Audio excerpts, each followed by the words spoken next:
Imagine só, quando criança você ganha uma corrida de patins saindo do último lugar depois que todos os outros competidores caíram logo antes da linha de chegada. Você vai se sentir bem com aquela vitória sem um pingo de merecimento? Com certeza! E a gente imagina que os lutadores da lista de hoje saíram do cage com vitórias igualmente vazias, mas nem por isso abriram mão do bônus de vitória, né? Muitas vezes coisas sobrenaturais acontecem no MMA e uma luta é entregue de bandeja por alguma circunstância bizarra. As 10 vitórias dessa lista foram dadas de presente aos vencedores e permanecerão assim nos cartéis deles, seja justo ou não. Então já deixa o like e se inscreve no canal, eu sou o Coutinho do MMA no Ponto e aqui vão 10 vitórias quase sem querer no MMA. Número 10, Tyron Woodley vs Carlos Condit. Começamos com a menos estranha das estranhas, quando Tyron Woodley enfrentou Carlos Condit no UFC 171. Todo mundo sabe que quedas podem causar problemas nos joelhos, você vê isso acontecendo o tempo todo em lutadores e até mesmo em pessoas que não têm nada a ver com o esporte. Às vezes as coisas simplesmente estalam, pipocam ou estouram.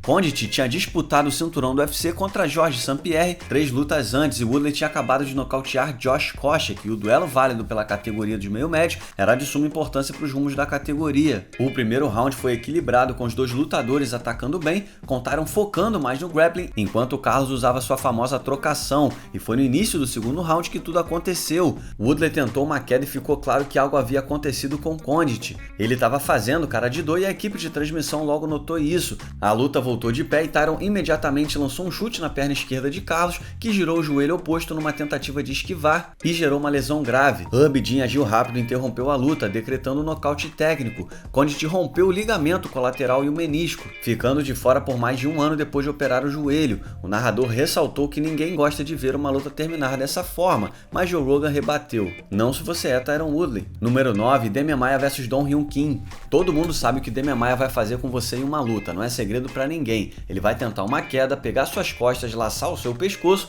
e receber seu bônus de vitória de maneira mais amigável possível, e com o mínimo de golpes necessário. Esse estilo de jogo muitas vezes resulta em lutas longas e arrastadas, mas não foi o que aconteceu quando ele enfrentou o Dong Hyun Kim no UFC 148. Era a estreia de Demian nos meio médios depois de perder 2 de suas últimas 3 lutas nos médios, então ele precisava de um recomeço no UFC, e nada melhor do que uma vitória em apenas 47 segundos, colocando o rival de costas no chão e montando imediatamente. Mas calma, Demian não chegou a encaixar uma finalização, e o árbitro Mari Yamazaki já estava interrompendo tudo. Foi tudo muito estranho, o coreano não reclamou, já que ele sabia que tinha algo errado ali. Foi uma das finalizações mais estranhas da história do UFC, com Kim sofrendo um grande espasmo muscular cerca de 20 segundos antes ao tentar defender uma queda do jiu-jiteiro, finalmente sucumbindo à dor ao ser jogado no chão. Os dois nunca se enfrentariam novamente e a vitória seria o início de uma sequência de 3 triunfos do paulistano. Número 8, José Aldo vs zumbi coreano. Parece piada, mas o corpo do zumbi coreano literalmente começou a desmoronar no meio de uma luta. Chan Sung-yun foi ao Brasil para enfrentar o Rei do Rio em pessoa, José Aldo, para a 5ª defesa de título do campeão peso-pena no UFC 163.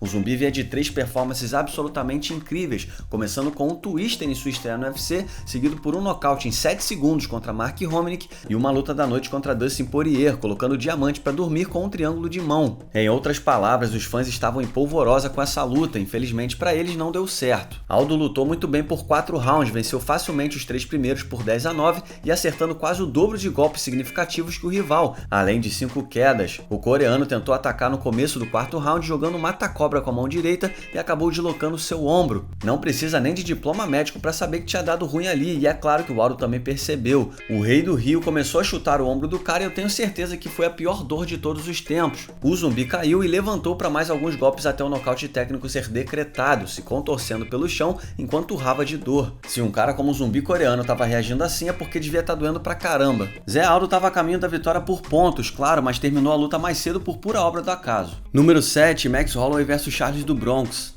Fala a verdade, a gente adoraria ver essa revanche agora, e não é impossível que essa luta aconteça de novo no futuro próximo, talvez até pelo status de campeão duplo, dependendo de como as coisas aconteçam para os dois lutadores. Mas o primeiro encontro entre Max Holloway e Charles do Bronx não é exatamente a luta que você vai contar com orgulho para os seus netos um dia, a menos que esteja falando sobre as finalizações mais estranhas do MMA, como no vídeo como esse. Era a luta principal do UFC Fight Night 74, com Max vindo de 6 vitórias seguidas desde que foi derrotado para Conor McGregor McGregor e Charlinho embalado por 4 triunfos com 4 bônus da noite. Tinha tudo para ser uma porradaria insana, mas Holloway realmente estava abençoado naquela noite. O primeiro round seguiu o script com os dois lutadores se estudando em pé. Do Bronx tentou uma queda com 90 segundos, Holloway reverteu e levantou para evitar o jiu-jitsu do brasileiro, e ficou claro que algo estava errado quando Charles se levantou. Ele estava segurando o ombro e virando o corpo para longe de Max, com o braço estendido como se pedisse: calma, fera, aconteceu alguma coisa estranha aqui. Holloway avançou, mas felizmente Hubby Dean estava lá para encerrar a luta de vez. Max ficou confuso demais, mas aceitou a vitória fácil por nocaute técnico. O que diabos aconteceu aqui, Charles do Bronx? Ele rasgou parte do esôfago, assustador demais, né?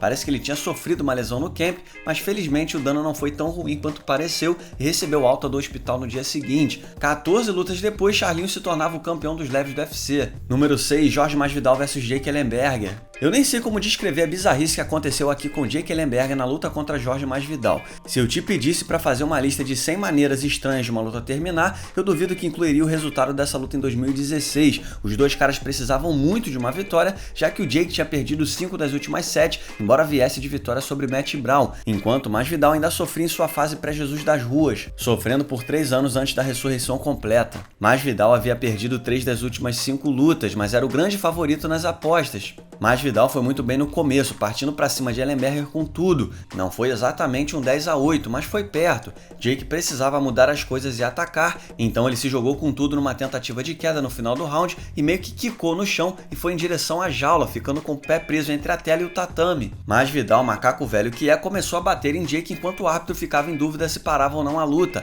A maioria imaginou: pô, o cara ficou com o pé preso na jaula, isso não faz parte da luta, então eles vão recomeçar, mas a comissão decidiu que ter seu pé preso ali não justifica o mau funcionamento da jaula. Então era nocaute técnico a favor de Masvidal e fim de papo. Ellenberger entrou com recurso, mas obviamente não deu em nada. Número 5, Nate Diaz vs Manny Gamburian. A sabedoria popular indica que os irmãos Diaz sempre vencerão uma luta se você der tempo suficiente a eles. Que tal Nick Diaz contra Thanos pela manopla do infinito? Mas e se forem 5 rounds? Essa teoria se justifica ao ver Nate no final da temporada do The Ultimate Fighter 5 contra Manny Gamburian. Diaz estava tomando um sacode desde o começo do primeiro round, com Manny anotando quedas e dominando no chão. Se você dissesse que aquele round foi 10-8, eu não discutiria com você. E o segundo round tinha acabado de começar quando a bizarrice aconteceu. Na tentativa de manter o ímpeto do round anterior, Gamburian tentou uma queda quase que imediatamente e já caiu no chão todo errado, batendo em desistência imediatamente depois de deslocar o ombro. Porra, do jeito que ele e o zumbi coreano reagiram dentro do octógono, eu não quero machucar meu ombro nunca. No cartel de Nate consta uma vitória por finalização, apesar do desempenho medíocre dele até aquele momento. Você imaginaria que o UFC casaria uma revanche imediata depois de um final tão estranho no TUF, né? Errado, Diaz lutou contra Júnior Assunção 3 meses depois e os dois nunca mais se cruzaram.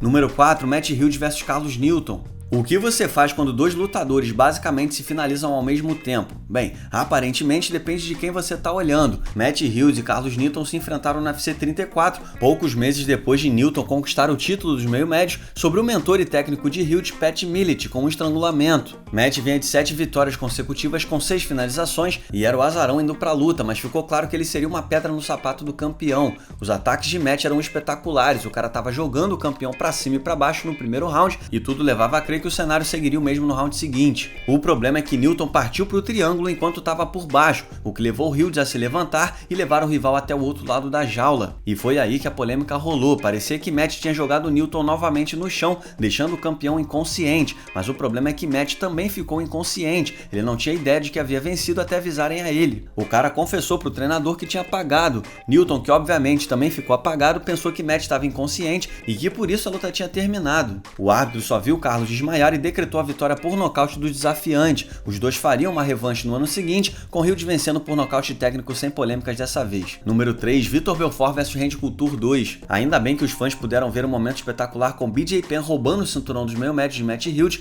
na coluta principal do UFC 46, porque não poderia haver um final mais decepcionante para a luta principal, válida pelo título dos meio-pesados entre Vitor Belfort e Randy Couture. Teria sido melhor que os dois nem tivessem entrado no octógono, pelo menos o título não mudaria de mãos sem motivo. definitivo. O Coroa Culture estava voando baixo depois de bater Chuck Liddell pelo título interino e depois de derrotar o Rei Tito Ortiz pelo ouro definitivo. Sua primeira defesa seria contra Vitor, um desafio considerável para o campeão de 40 anos. Os dois se enfrentaram no UFC 15 em 1997, uma luta de pesos pesados que teve Culture vencendo por nocaute técnico depois de 8 minutos. Mas as coisas seriam bem diferentes dessa vez, e não para melhor. Fora arranhou o olho de Randy com o primeiro soco que desferiu, um contato leve o suficiente para não causar danos, mas simplesmente postar a córnea do campeão. O árbitro reparou que havia algo errado com o campeão e interrompeu a luta na hora. Como o Belfort desferiu o soco de propósito, a luta terminou por nocaute técnico via interrupção médica, coroando assim o novo campeão. Ninguém ficou satisfeito, os dois se enfrentaram 7 meses depois. O Capitão América recuperou o cinturão por interrupção médica após o terceiro assalto, mas não foi causado por um soco de raspão, e sim por um vareio bem dado. Número 2, Tsuyoshi Kosaka vs Fedor Emelianenko. Eu sei que você provavelmente está pensando, mas Coutinho, por que essa luta vem antes de Belfort vs Culture se não valia cinturão? Com Fedor Emelianenko vs Tsuyoshi Kosaka sendo válida apenas pela segunda rodada do torneio King of Kings de 2000. A resposta é que essa foi aquela única mancha no cartel do maior peso pesado da história durante um bom tempo. A verdade é que Fedor deveria ser 32-0 quando finalmente foi derrotado pela primeira vez por Fabrício Verdun no Strike Force. Beleza, Fedor estava bem no começo da carreira aqui, com apenas 4 lutas no total e tinha acabado de vencer Ricardo Arona na mesma noite. Kosaka era um veterano de 33 lutas, mas com muitas delas acontecendo no rings, então quem sabe se elas foram reais mesmo. Por outro lado, o japonês já tinha passado pelo UFC antes, então sabia lutar de verdade. A luta começou com Tsuyoshi errando o primeiro soco e logo em seguida acertando uma cotovelada em Fedor, que abriu logo um corte nos segundos iniciais. O árbitro chamou o médico para examinar e não demorou muito para que eles decretassem o fim da luta. O detalhe é que as cotoveladas não eram permitidas lá. A justificativa é que ele não tinha jogado um cotovelo e sim tentado um soco que ele errou. O bate-boca não deu em nada e Fedor ficou com a derrota. Eles se encontraram anos depois no Pride, numa luta que não fazia sentido nenhum, a não ser consertar os erros do passado, e Fedor simplesmente quebrou Kosaka na porrada. Número 1, Matt Hamill vs John Jones. Mas é claro que esse seria o primeiro lugar. É simplesmente ridículo, e assim como foi com Fedor, que uma derrota como essa assombra o cartel de John Jones. Mesmo que ele e o UFC tenham feito um esforço e tanto para apagar essa derrota da história. O ano era 2009, Jones chegava a 9-0 no MMA depois de vencer 3 no UFC, com direito a uma vitória impressionante contra Stephan Bonnar. Jones enfrentaria Matt Hamill na coluta principal do TUF 10 Finale. Hamill era 6-2 no UFC, sendo que uma dessas derrotas foi um garfo histórico contra o ex-campeão. Hamill tinha 6 vitórias por interrupção e essa luta era tratada como uma batalha de 2 meio pesados que buscavam seu lugar ao sol. Joe Rogan estava empolgado para ver como John Jones lidaria com o wrestling de Hamill e nós tivemos essa resposta bem rápido. Depois de um breve estudo, Jones conseguiu uma queda rápida e chegou à montada num piscar de olhos,